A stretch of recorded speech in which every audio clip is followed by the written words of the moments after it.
have been many reports about Michael Jordan and his obsession with winning. It's a thing. Even to the point where he created narratives in his head to help give him that competitive edge. What you say about me? Oh, okay, you talking about my mama? Okay, I'm gonna drop 50 on you. And then when you talk to the person, it's like, well, we heard you said something about his mother. He's like, I've never spoken to that man a day in my life. Hello, Governor. This is Rakai Steed, Newfoundlandville. I'm here to talk to you today about the movie The Prestige. Let me tell you a story first. Now, you may have heard this story before. I've often talked about my cousin, who we were the same age. He was a few months older than me. He was a large guy. If you think about a football team, like a offensive lineman, large, like big dude.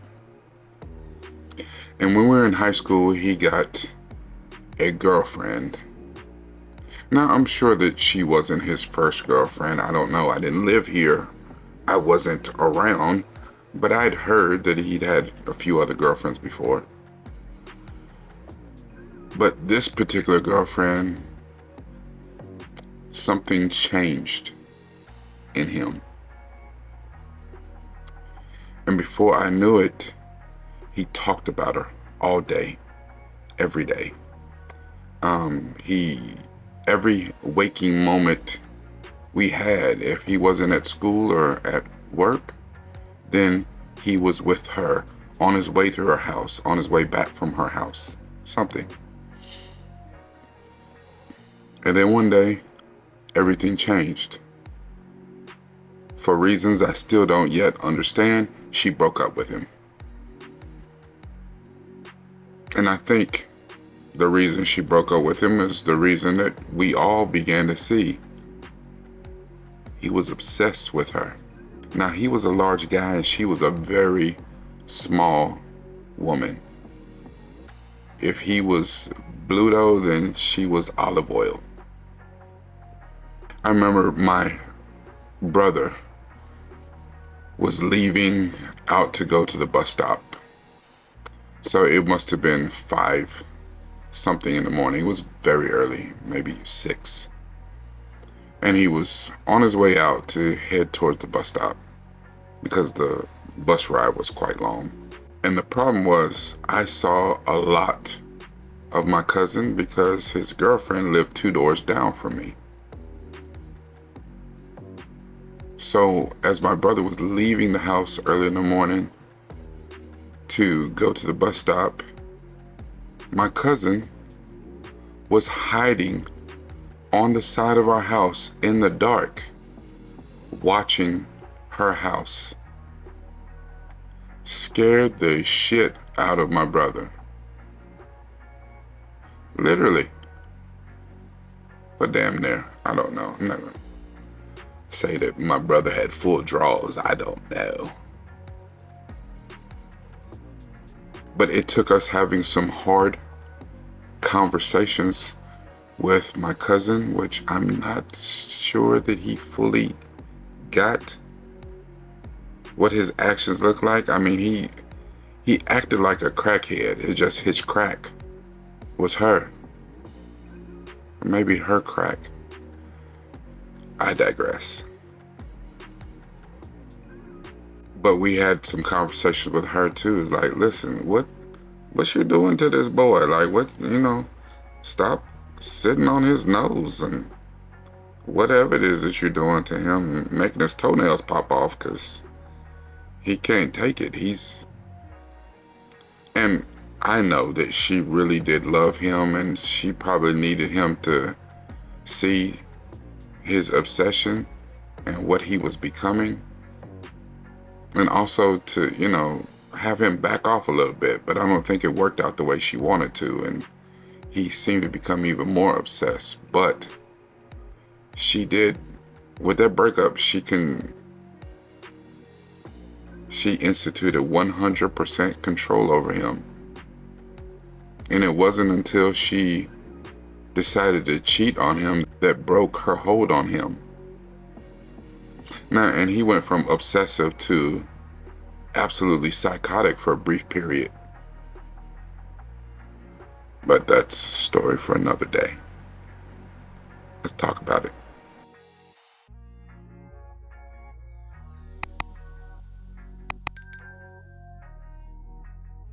Hello, Governor. This is Rakai Steed, new from the Vale, and I'm here to talk to you about the movie The Prestige, featuring Hugh Jackman, Christian Bale, Michael Caine, Scarlett Johansson, Andy Serkis, and the incomparable David Bowie. This film is directed by Christopher Nolan and is one of his earlier films, but is a fantastic film.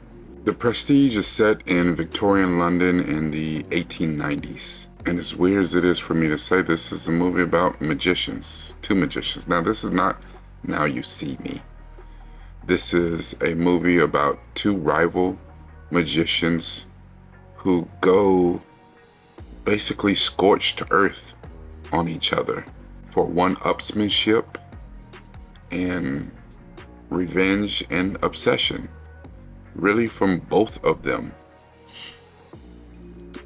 They're in a bitter feud with each other when the assistant of one of the shows, she dies tragically in a botched trick. Their rivalry takes them to the brink of insanity, and it jeopardizes the lives of absolutely everyone around them. Now, in the movie, the master magician, I guess, is Michael Caine, and he has an assistant. His assistant is Scarlett Johansson. The show magician is Hugh Jackman, and the technical magician, who's behind the scenes kind of creating the tricks, is Christian Bale. The problem is a trick involving a water tank and a, tied up sort of thing. You're supposed to escape the water tank. Is Scarlett Johansson is the assistant. She's in the tank. Unbeknownst to the crowd, that's actually Hugh Jackman's wife. Christian Bale is the technical magician, and it was his job to be a plant in the crowd to come and tie her knot. He tied her knot, and this was a trick they had done many times before, but they had been arguing about a different knot to tie. So, tied the knot. Whatever happened, she couldn't get out of the knot. She couldn't free herself.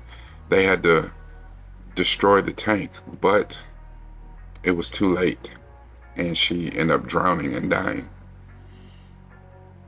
They shuttered the show, and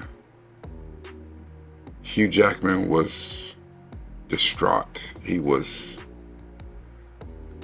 overcome with grief, but like grief with murderous intent.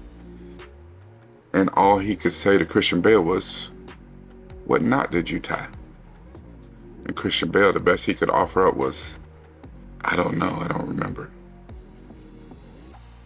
Yeah, for most of us, that's not good enough. Now it's not good enough because he absolutely needed someone to blame it on, but it is what it is. Christian Bale started a new show under a new character, but he had no flair. He was a techno magician. He didn't have any showmanship, but he said he could catch a bullet.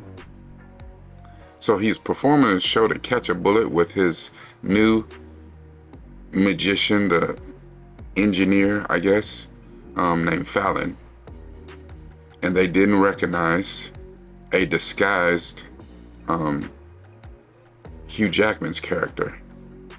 And he held the bullet, slipped his own bullet in because they had removed the bullet as part of the trick. But he put a real bullet in. And he shot and took off two of Christian Bale's character's fingers. They do a lot of back and forth over the years. And then Christian Bale said that he had perfected the ultimate trick, which was teleportation. Now, Hugh Jackman had not gone on with his life. He was distraught still.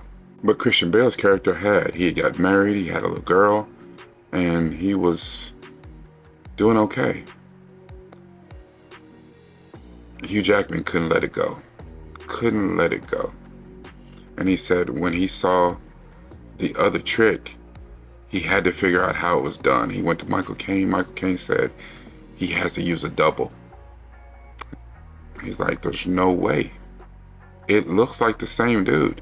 I mean, he even seems like he's missing the fingers and stuff. It's the same dude. Scarlett Johansson is his new assistant. And they begin to play this cat and mouse game, and Scarlett Johansson is the pawn in between the two of them. It's ugly work, for real.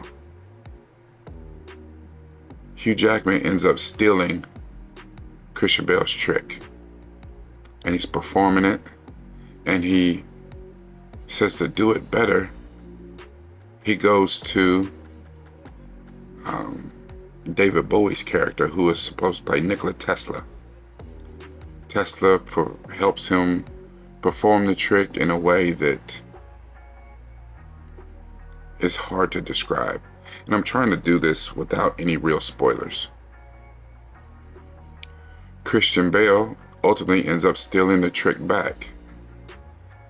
And then he gets framed for murder. There's a lot going on in this movie. And I'm just going to sum it up that experimenting with dangerous new sciences at this time, it's 1890, dealing with Tesla and his ongoing war with Thomas Edison. Yeah, that's a whole new thing if you weren't aware. The United States government and this back and forth between these two magicians really does take them to the brink of absolute insanity with murderous intent. It's a fantastic movie that you really need to watch. You know that I love my quotes, and I have two. The first one's by Mark Barrowcliff, and he says, "An obsession is a way for damaged people to damage themselves more." The second one's by Trisha Wolfe, and she says, "Love and obsession are so closely linked, the emotions evoked by obsession are easily mistaken for love. And when obsession rules your world, you become a slave to its demands." For this particular media therapy deep dive, I'm going to call it Rent Free. This movie is 100% about obsession. There's a lot of other themes and tropes I could have picked up on, but it's absolutely about obsession and how obsession can not only destroy you, but destroy the other people close to you. You know, it's not even about your rival at this moment. It's about you and how you have let this thing take over your life. Now, a lot of people think of obsession with a person. You're obsessed with a person, but you could be obsessed with a thing. There have been many reports about Michael Jordan and his obsession with winning. It's a thing. Even to the point where he created narratives in his head to help give him that competitive edge. What you say about me? Oh, okay, you talking about my mama? Okay, I'm gonna drop 50 on you. And then when you talk to the person, it's like, well, we heard you said something about his mother. He's like, I've never spoken to that man a day in my life. I passed him in the tunnel and said, hey, Mike. Come to find out that Michael had created this narrative, something, a slight, to always make sure that he went in with that killer instinct. The thing is, we talk about it all the time in music. And I know I listen to a lot of hip hop. But if you listen to hip hop artists who are new, who are emerging, and they talk about the struggle, they talk about where they come from, they talk about their neighborhood, their environment, the people that they know. That album, those singles sound completely different from when they get on and they have money. If you heard Ice Cube's first few albums, America's Most Wanted, Lethal Injection, The Predator, you'd be like, wow, this guy understands the struggle. He understands the streets. He understands the hood. He speaks with such a visceral emotive nature is like, wow. However, Ice Cube has been dropping music for damn near 40 years. Him dropping an album today would sound nothing like his first albums. He's a multi-millionaire. What's he gonna talk about? His wood-fired pizza grill in the back of his villa? That don't sound like, making a grilled cheese on the radiator and the heater inside the house. Something different. Something different. Obsession involves having obsessive thoughts. And really, you have to understand where they come from. What is the root cause of those? And then if you're going to deal with obsession, you have to find some healthy mechanisms, some coping skills to help you get over them. I don't know if we ever did that for my cousin. I think part of what broke her hold on him was that she cheated with an ex-boyfriend. And I'm not giving her any space to say that that's okay. That's not, cheating is not ever okay.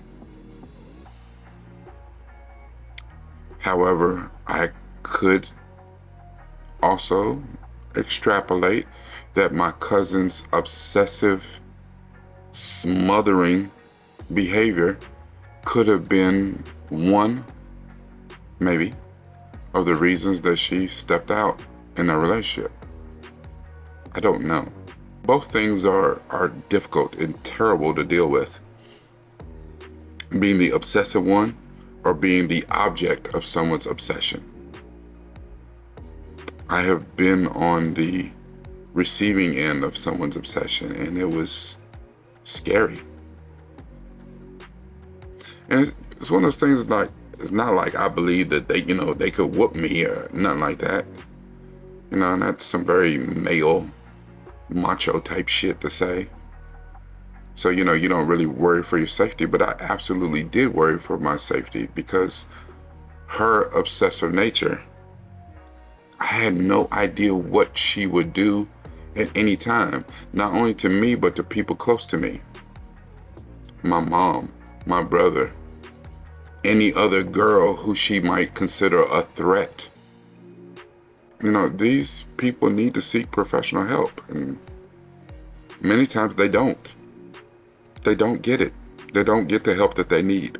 Being young and in high school, my cousin was 100%, he was stalking his, at that time, ex-girlfriend. And it's one of those things that we probably should have reported, but you don't want to snitch. You don't want to report your cousin, and you hope that you can talk to him and talk him down from the ledge, talk him out of doing something stupid. Because who's to say what he would have really done? Maybe if he had seen another guy at her house or what have you. As you can see in the movie, the obsessive nature of both Christian Bale's character and Hugh Jackman's character reached epic proportions. There's the scene early in the movie where Hugh Jackman is in disguise and he actually shoots Christian Bale's character, causing him to lose 2 fingers. You might be okay with that. He was like, well, he did cause the death of his wife, who was, I want to say was played by Piper Perabo. I think earlier I said it was Scarlett Johansson. She became a character later playing Hugh Jackman's assistant. But I think his wife in the first Trick with Michael Caine was actually Piper Perabo. You could also see in the movie, Christian Bale, he ended up marrying Rebecca Hall's character. And the strange thing about him is his obsession was so consuming. There were some times where he was a good husband and a good father, and there were times when he was an absolute ass. And he actually started having an affair with Scarlett Johansson. Hugh Jackman was sleeping with Scarlett Johansson, but he was so obsessed with Christian Bale's character that he sent her to go be his assistant and to tell her why he was there, to discover the secrets to his trick. Scarlett Johansson did not take kindly to that. She had started to fall for Hugh Jackman's character, and she's like, you just throw me away like a piece of trash. You're obsessed with this trick. Obsession can take different forms, and the most scary is when you're obsessed with other people. You know, it's easy to say, did you tell that person to stop? Usually that's the first thing that you do, but it doesn't really go that well. They don't see it. They don't hear it. They don't recognize the patterns in themselves and why they're doing it. There's some disconnect that tells them to stop. You're going past. If the limit is here, you up here, little body. Now, I've seen obsession before, and there's a condition, obsessive compulsion disorder, OCD. But that's more about order. The things have to be a certain way. And I've seen things that seem mundane. Before you enter a door, you have to knock on it 3 times. That things have to be a certain way for you. OCD can take the form of when you eat, your foods cannot touch. They have to be arranged in a particular order on your plate. And it can be very small. I have